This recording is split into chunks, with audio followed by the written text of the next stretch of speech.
Hi, this video is going to be on the theme of conflict in Romeo and Juliet. Act 1 opens with the Montagues and the Capulets fighting, and this establishes their relationship but also shows how long-standing their conflict and their grudge towards each other is. And we also see in Act 1 the first instance of thumb biting, and this becomes a symbol of conflict in the play. And as well as this physical conflict, we also have an inner conflict, and that is of Juliet.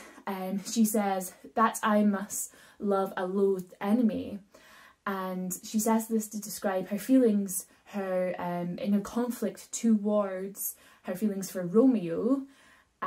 She feels conflicted because she's loving an enemy of her family, and this continues throughout the play, and she even goes so far as to ask Romeo to denounce his family name so they can be together.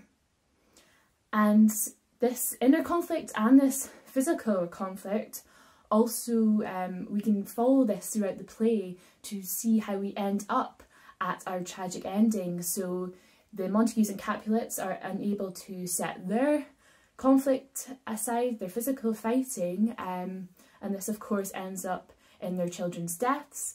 And also the inner conflict that Juliet has, she is unable to overcome these feelings of love for Romeo, and this ends up in their death as well. So hopefully you can see how important this theme is in the play. Thanks for listening.